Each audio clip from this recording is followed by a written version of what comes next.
Welcome to SS news. నేను మీ శిరీష.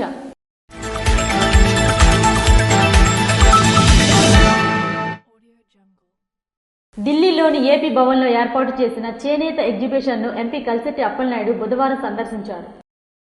బుధవారం ఆంధ్రప్రదేశ్ ప్రభుత్వం ఆధ్వర్యంలో ఢిల్లీలోని ఆంధ్ర భవన్ నందు ఆంధ్రప్రదేశ్ కు చెందిన వివిధ ప్రాంతాలలో చేనేత తయారు చేసిన చేనేత వస్త్రాల ప్రదర్శనకు విజయనగరం పార్లమెంట్ సభ్యులు కలిశెట్టి అప్పలనాయుడు సందర్శించారు.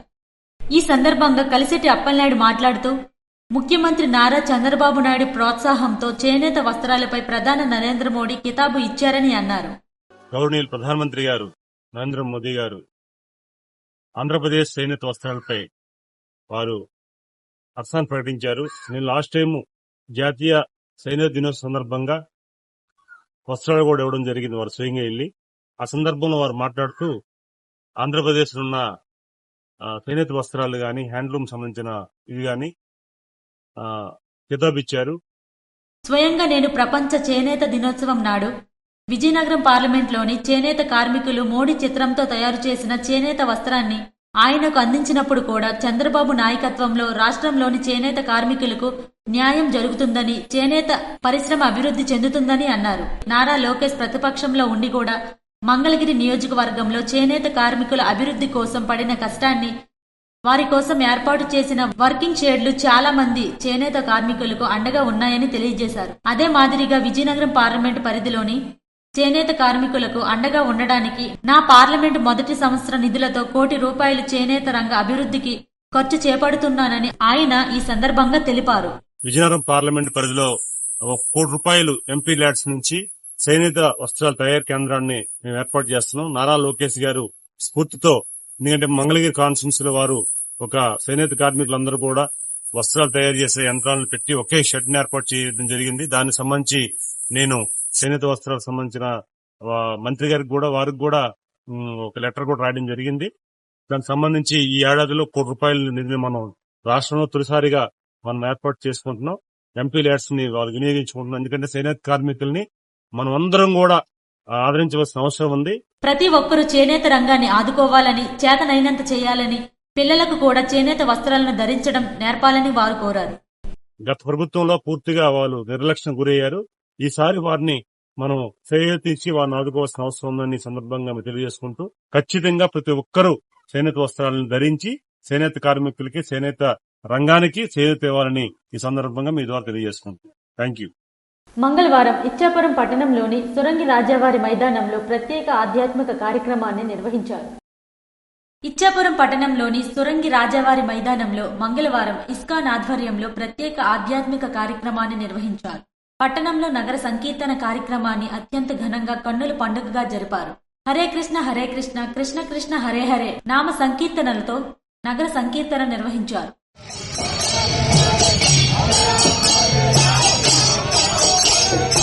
హరే కృష్ణ హరే కృష్ణ కృష్ణ కృష్ణ హరే హరే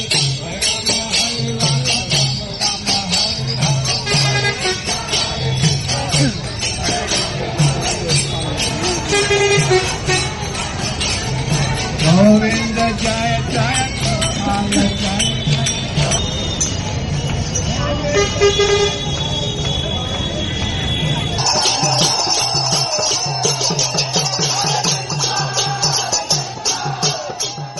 అనంతరం వేదిక వద్ద ప్రత్యేక భజన కార్యక్రమాన్ని నిర్వహించారు.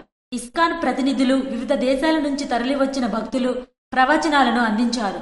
ఇస్కాన్ సంస్థలు చేస్తున్న సేవా కార్యక్రమాలను వివరించారు మరియు శ్రీకృష్ణ తత్వాన్ని బోధించారు. ఈ కార్యక్రమానికి భారీ సంఖ్యలో భక్తులు హాజరయ్యారు. ఈ సందర్భంగా పట్టణంలో ఆధ్యాత్మిక వాతావరణం వెల్లువిరిసింది. గార మండలం శాలిగుండం కాళయ్య మర్దన శ్రీ వేణుగోపాల స్వామివారిని మాజీ డిప్యూటీ సీఎం ధర్మాన కృష్ణదాస్ దర్శించుకున్నారు. బుధవారం శ్రీకాకుళం జిల్లా గార మండలం శాలిగుండంలో వెలిసిన కాళయ్య మర్దన శ్రీ వేణుగోపాల స్వామివారిని మాజీ డిప్యూటీ సీఎం ధర్మాన కృష్ణదాస్ దర్శించుకున్నారు. వారికి ఆలయ వేద పండితులు ఆశీర్వదించారు. వారితో పాటు Narasannapeta MPP Arangi Muralidhar, ZPTC Chintu Ramarao, Pondara corporation మాజీ చైర్మన్ రాజాపు అప్పన్న, పంచాయతీరాజ్ విభాగం అధ్యక్షులు బొగ్గు రమణయ్య, అటవీశాఖ మాజీ డైరెక్టర్ బొబ్బాది ఈశ్వరరావు, తోట భార్గవ్ తదితరులు పాల్గొన్నారు. శ్రీ సూర్యనారాయణ స్వామివారి హుండీని మంగళవారం లెక్కించగా 64,39,016 రూపాయల ఆదాయం వచ్చిందని ఆలయ ఈఈఓ తెలిపారు. ప్రత్యక్ష దైవం ఆరోగ్య ప్రదాత శ్రీ సూర్యనారాయణ స్వామివారి హుండీని మంగళవారం లెక్కించగా 24/1/2024 నుండి 11/2/2025 వరకు వచ్చిన ఆదాయం మొత్తం కలిపి 64,39,016 రూపాయల ఆదాయం వచ్చిందని ఆలయ ఈఈఓ ఎర్రంశెట్టి భద్రాజీ తెలిపారు. మంగళవారం ఉదయం ఆలయ అనివెట్టి మండపంలో శ్రీహరి సేవ, సత్యసాయి సేవా సమితి, శ్రీవారి సేవా సమితి వారితో లెక్కింపు జరిపామని తెలిపారు. అలాగే బంగారం 17 గ్రాములు, 4 మిల్లీగ్రాములు మరియు వెండి 1 కేజీ 212 గ్రాములు, విదేశీ మారక ద్రవ్యం నోటు రూపేణా యునైటెడ్ స్టేట్స్ ఆఫ్ అమెరికా డాలర్లు 30, Qatar central bank 1 real, Oman central bank 100 పైసా వచ్చాయని తెలిపారు. ఈ కార్యక్రమాన్ని శ్రీకాకుళం జిల్లా దేవాదాయ శాఖ అధికారి ప్రసాద్ పట్నాయక్ పర్యవేక్షించారు. మరియు ఆమ్దలవలస గ్రూప్ దేవాలయ కార్యనిర్వహణ అధికారి తమ్మినేని రవి, శ్రీకూర్వం దేవాలయం ఈవో గురునాథం, ఆలయ అనువంశిక ధర్మకర్త ఇప్పిలి జోగి సన్యాసిరావు, ఆలయ ప్రధాన అర్చకులు ఇప్పిలి శంకర్ శర్మ పాల్గొన్నారు. శ్రీ శ్రీ శ్రీ కనకదుర్గ భవాని 23వ జాతర మహోత్సవాల్లో మాజీ ఉప ముఖ్యమంత్రి ధర్మాన కృష్ణదాస్ హాజరయ్యారు. పోలాకి మండలం పోలాకి గ్రామంలో వెలిసిన శ్రీ శ్రీ శ్రీ కనకదుర్గా భవాని 23వ జాతర మహోత్సవాల సందర్భంగా ఆలయాన్ని దర్శించి తీర్థ ప్రసాదాలు స్వీకరించిన మాజీ ఉప ముఖ్యమంత్రి ధర్మాన కృష్ణదాస్, వారితో పాటు మాజీ DCCB chairman Karimi Rajeswararao, MPP Muddada Bairaginaidu, మండల అధ్యక్షులు కనితి కృష్ణారావు, మండల యూత్ అధ్యక్షులు రెంటికోట త్రినాథరావు, ఎంపీటీసీ తూలుగు అశోక్ కుమార్ తదితరులు పాల్గొన్నారు. మాదక ద్రవ్యాలను నియంత్రించడానికి పోలీసు వ్యవస్థ గట్టి చర్యలు తీసుకోవాలని శ్రీకాకుళం నియోజకవర్గ శాసనసభ్యులు గోండుశంకర్ అన్నారు. మాదక ద్రవ్యాల వైపు యువత చెడు మార్గానికి వెళ్లకుండా ఎన్ని చర్యలు చేపట్టినప్పటికీ గంజాయి వంటి మత్తు పదార్థాలు మార్కెట్లో సరఫరా కావడం ఆశ్చర్యంగా ఉందని, ఇటువంటి ప్రమాదకరమైన మాదక ద్రవ్యాలను నియంత్రించడానికి పోలీసు వ్యవస్థ గట్టి చర్యలు తీసుకోవాలని శ్రీకాకుళం నియోజకవర్గ శాసనసభ్యులు గోండుశంకర్ అన్నారు. శ్రీకాకుళం పట్టణంలోని పొట్టి శ్రీరాముల మార్కెట్ను మంగళవారం ఆయన పరిశీలించారు. పరిశీలిస్తున్న సమయంలో అనుమానాస్పదంగా ఉన్న 2 యువకులను శాసనసభ్యులు గోండుశంకర్ పట్టుకున్నారు. ఈ రోజు పూర్తిగా చూశాను. చాలా నిరుపయోగంగా, కనీసం 7 బ్లాకులు ఉంటే 5-6 బ్లాకులు నిరుపయోగంగా ఉండడం ఆశ్చర్యకరంగా ఉంది. అంతా లాక్లేసి తాళాలేసేసిన పరిస్థితి, బయట అందరూ రోడ్లపై అమ్ముతున్న పరిస్థితి. వాళ్ళందరూ ఇక్కడికి రాకపోవడానికి గల కారణాలు ఇక్కడ సరైన వసతులు లేకపోవడం. ఫ్లోర్ ఎక్కి చూసేసరికి ఆ మెట్ల మీద 2 గంజాయి తాగడం, ఇది చాలా అత్యంత దారుణం. నా చేతికే దొరికింది, నేనే చూశాను కరెక్ట్ గా గంజాయి తాగడం. సో అది కూడా పోలీస్ స్టేషన్ కి అత్యంత దగ్గరలో ఉంది. కోతవేటు దూరంలో, పోలీస్ స్టేషన్ కోతవేటు దూరంలో కూడా ఇంత దారుణంగా అసాంఘిక చర్యలు జరగడం చాలా దారుణం. ఇప్పుడే ఎస్ఐ గారు ఫోన్ చేశాను. ఈ రోజు నుండి మార్కెట్ మీద కఠినమైన చర్యలు తీసుకుంటాం.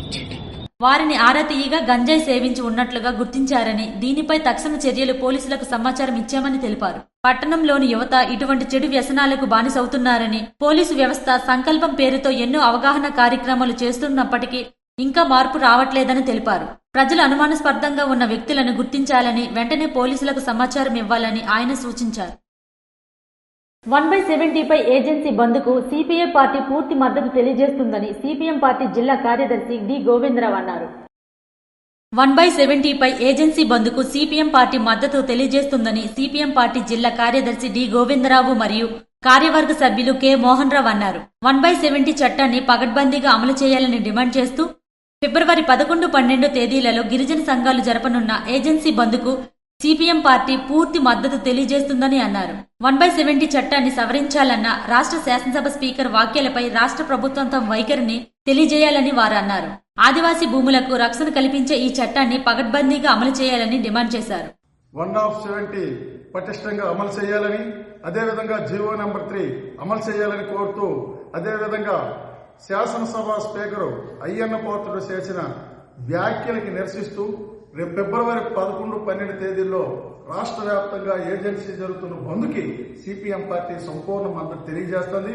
ఈ రోజు కేంద్రంలో బీజేపీ ప్రభుత్వం, రాష్ట్రంలో తెలుగుదేశం ప్రభుత్వం, ఈ రెండు కూడా ఇవాళ 1/70ని సవరించేసి మొత్తం గిరిజనుల భూములన్నీ కూడా కార్పొరేట్ కంపెనీలకు కట్టబెట్టడానికి ప్రయత్నం చేస్తారు. ఇట్లాంటివి చేస్తే సహించేది లేదని చెప్పి హెచ్చరిక జారీ చేస్తాం. వీళ్ళు చేస్తున్న పోరాటానికి సంపూర్ణ మద్దతు తెలియజేస్తాం. కావున 1/70 చట్టాన్ని సవరించే ప్రయత్నాన్ని ప్రజాతంత్రవాదుల నుండి మేధావులు అడ్డుకుని గిరిజనులకు అండగా నిలవాలని, బంద్కు మద్దతు ఇవ్వాలని అన్నారు. శ్రీకాకుళం జిల్లాలో ఐటీడీఏ ఏర్పాటు చేయాలని, గిరిజన భూములకు రక్షణ కల్పించి జిల్లాలో ఉన్న గిరిజన గ్రామాలను షెడ్యూల్ ప్రాంతాల్లో చేర్చాలని వారు ఈ సందర్భంగా డిమాండ్ చేశారు. శ్రీకాకుళం జిల్లాలో ఐటీడీఏ ఏర్పాటు చేయాలని, గిరిజన భూములకు రక్షణ కల్పించాలని, అదేవిధంగా అయ్యన్న పాత్రుడు వ్యాఖ్యానించిన వ్యాఖ్యల్ని దానిపై రాష్ట్ర ప్రభుత్వం వైఖరి ఏంటో ప్రకటించాలని చెప్పి మేము డిమాండ్ చేస్తున్నాం. ఈ భవిష్యత్తులోన శ్రీకాకుళం జిల్లాలో ఉండే ఐటీడీఏ నిర్మాణం కోసం సిపిఎం పార్టీ కూడా పోరాటం చేస్తుందని చెప్పి తెలియజేస్తాం. జీవో నెంబర్ 3 అమలు చేయాలని, షెడ్యూల్ ఏరియాలో 100% ఉద్యోగ ఉపాధ్యాయ నియామక చట్టం ఏజెన్సీ స్పెషల్ డిఎస్సి నోటిఫికేషన్ విడుదల చేయాలని వారు డిమాండ్ చేశారు. మంగళవారం పోలాకి మండలం పోలాకి గ్రామంలో వెలిసిన శ్రీ శ్రీ శ్రీ కనకదుర్గ జాతర మహోత్సవాల్లో ఎమ్మెల్యే భగ్గు రమణమూర్తి పాల్గొన్నారు. మంగళవారం పోలాకి మండలం పోలాకి గ్రామంలో శ్రీ శ్రీ శ్రీ కనకదుర్గా భవాని 23వ జాతర మహోత్సవం సందర్భంగా కమిటీ సభ్యులు ఆహ్వానం మేరకు ఆలయానికి విచ్చేసి అమ్మవారిని దర్శించుకుని ప్రత్యేక పూజా కార్యక్రమాలు చేసి తీర్థ ప్రసాదాలను స్వీకరించిన నర్సన్నపేట ఎమ్మెల్యే భగ్గు రమణమూర్తి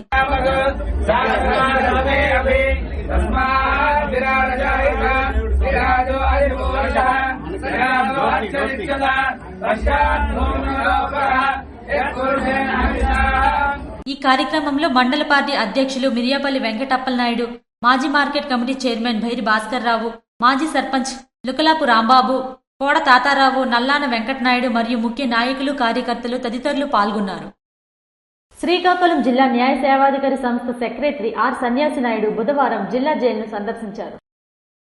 బుధవారం ఆంధ్రప్రదేశ్ రాష్ట్ర న్యాయ సేవాధికారి సంస్థ అమరావతి వారి ఆదేశానుసారం జిల్లా ప్రధాన న్యాయమూర్తి, జిల్లా న్యాయ సేవాధికారి సంస్థ కార్యదర్శి జునద్ అహ్మద్ మౌలానా వారి సూచనల మేరకు సీనియర్ సివిల్ జడ్జ్, జిల్లా న్యాయ సేవాధికారి సంస్థ కార్యదర్శి ఆర్ సన్యాసి నాయుడు స్థానిక అంపోలు జిల్లా జైలును బుధవారం సందర్శించారు. ఈ సందర్భంగా ఆయన మాట్లాడుతూ ఖైదీలు సప్రవర్తన మీద మెలగాలని, అలాగే వారి యొక్క బెయిల్ పిటిషన్లు ఇప్పటి వరకు పెట్టిన వారి దరఖాస్తులను తీసుకున్నారు.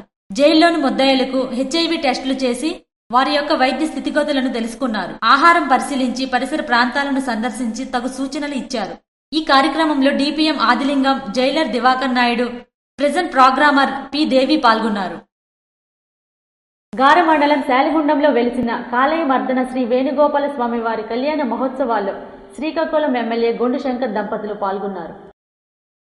అతి పురాతన దేవాలయం, కోరిన కోరికలు తీర్చే దైవం కాళయ మర్దన శ్రీ వేణుగోపాల స్వామివారి దేవాలయమని, ప్రతి ఏటా ఈ స్వామివారికి జాతర అనంతరం కళ్యాణ మహోత్సవం ఎంతో గొప్పగా జరుగుతుందని శ్రీకాకుళం నియోజకవర్గ శాసనసభ్యులు గొండు శంకర్ అన్నారు. శ్రీకాకుళం జిల్లా గార మండలం శాలిగుండంలో వెలిసిన శ్రీ కాళయ మర్దన వేణుగోపాల స్వామి దేవాలయంలో కళ్యాణ మహోత్సవంలో గొండు శంకర్ దంపతులు పాల్గొన్నారు. ఈ సందర్భంగా గొండు శంకర్ మాట్లాడుతూ 5వ శతాబ్దానికి చెందిన ఎంతో ప్రసిద్ధి చెందిన వైష్ణవ దేవాలయమని, శతవాహన కాలంలో ఈ దేవాలయం ప్రతిష్ఠ జరిగిందని, ప్రతి ఏటా భీష్మ ఏకాదశి రోజు జాతర మహోత్సవాలు కన్నుల పండుగగా జరుగుతాయని, లక్షలాది మంది భక్తులు ఈ దేవాలయాన్ని దర్శించుకుంటారని అన్నారు. కళ్యాణ మహోత్సవంలో పాల్గొనడం గొప్ప అదృష్టంగా భావిస్తున్నామని, ఈ దేవాలయ అభివృద్ధికి రాష్ట్ర ప్రభుత్వం ఎంతో చేసిందని, భక్తులకు ఎటువంటి ఇబ్బందులు లేకుండా అన్ని ఏర్పాట్లు చేయడం జరిగిందని తెలిపారు. వేద పండితులు వేద మంత్రాలు, మంత్రోచ్చారణ మధ్య శాస్త్రయుక్తంగా కళ్యాణ మహోత్సవం నిర్వహించారు. ఆ స్వామివారికి గొండు శంకర్ దంపతులు ప్రత్యేక పూజా కార్యక్రమాలు జరిపారు. జంపరకోట పెండింగ్ ప్రాజెక్టుకు బడ్జెట్లో నిధులు కేటాయించి పనులు చేపట్టాలని ఆంధ్రప్రదేశ్ రైతు సంఘం వారు విజ్ఞప్తి చేశారు. పార్వతీపురం మన్యం జిల్లా పాలకొండ మండలంలో గిరిజన రైతాంగానికి చెందిన 4 పంచాయతీల పరిధిలో 2100 ఎకరాలలో సంవత్సరానికి 2 పంటలు పండించుటకు సాగునీరు ఇచ్చుటకు గాను జంపరకోట గ్రామం వద్ద పెద్దగడ్డపై అప్పటి ముఖ్యమంత్రి ఎన్టీ రామారావు 1988లో 2.5 కోట్ల అంచనా వ్యయంతో ప్రతిపాదించి పనులు చేపట్టగా కాంట్రాక్టర్ నిర్లక్ష్యం వల్ల 2006వ సంవత్సరం వరకు పనులు పూర్తి చేయకపోవడంతో అంచనా వ్యయం పెరిగి సుమారు 17 కోట్లు చేరుకోగా, రాజశేఖర్ రెడ్డి అప్పటి ముఖ్యమంత్రిగా ఉన్న సమయంలో 2006 సంవత్సరంలో ఉమ్మడి రాష్ట్రం హైదరాబాద్లో ఉత్తరాంధ్రలో పెండింగ్లో ఉన్న చిన్ని నీటి పారుదల సాగునీటి వనరులకు నిధులను కోరుతూ జరిగిన నిరాహార దీక్ష సందర్భంగా జంపరకోట రిజర్వాయర్ ప్రాజెక్టుకు నిధులు ఇచ్చి పూర్తి చేస్తామని వైఎస్ రాజశేఖర్ రెడ్డి హామీ ఇచ్చారు. కావున ఇచ్చిన హామీని అమలు చేయుటకు వచ్చే బడ్జెట్లో ఈ ప్రాజెక్టుకు కావలసిన నిధులు కేటాయించి పనులు చేయించాలని కూటమి ప్రభుత్వాన్ని ఆంధ్రప్రదేశ్ రైతు సంఘం తరపున విజ్ఞప్తి చేశారు. ఈ ప్రాజెక్ట్ పూర్తయితే వేలాది మందికి ఉపాధి దొరుకుతుంది. మరి వందలాది కుటుంబాలు బాగుపడతాయి. గిరిజన గ్రామాలకు ఉపయోగపడే ప్రాజెక్ట్ ఇది. కావున గవర్నమెంట్ ని మేము విజ్ఞప్తి చేస్తున్నాం. అయ్యా చంద్రబాబు నాయుడు గారు, లోకేష్ గారు, మీరు ఇక్కడ పాదయాత్రకు వచ్చినప్పుడు మీ పాలకొండలో విన్నవించుకోవడం జరిగింది. ఖచ్చితంగా చేసి పెడతానని మాట ఇచ్చారు. అదే సందర్భంలో పవన్ కళ్యాణ్ గారు 2 సార్లు వచ్చారు పాలకొండ, ఎన్నికలకు ముందు ఒకసారి, అప్పుడెప్పుడో ఒక కొన్ని సంవత్సరాల కిందట. ఆ సందర్భంలో కూడా జంపర్కోటకు కావాల్సిన నిధులు పూర్తి చేసి గిరిజన రైతాంగానికి ఆదుకుంటామని మాట ఇస్తున్నారు. కనుక వచ్చే బడ్జెట్ సమావేశాలకి ఈ జంపర్కోట గిరిజన రైతాంగం ఉపయోగపడే ఈ ప్రాజెక్టు పనులకు కావాల్సిన నిధులు ఇచ్చి పూర్తి చేయడానికి ఎన్డీఏ కూటమి ముందుకు రావాలని, లేకుంటే గిరిజన రైతాంగంతో పెద్ద ఎత్తున పోరాటం చేయక తప్పదని సంఘం జిల్లా ప్రధాన కార్యదర్శి బుడిత అప్పలనాయుడు తెలిపారు. ఈ కార్యక్రమంలో జంపరకోట గ్రామ సర్పంచ్ ఆరిక నారాయణరావు, సంఘం జిల్లా సీనియర్ నాయకులు ద్వారపూరి అప్పలనాయుడు, పొట్నూరు శంకర్రావు, వెంకటరాముని వలస తదితర గ్రామ గిరిజనులు, రైతులు పాల్గొన్నారు. ఇవి ఈనాటి వార్తలు. మరిన్ని వార్తలతో మళ్ళీ కలుద్దాం. చూస్తూనే ఉండండి SS న్యూస్.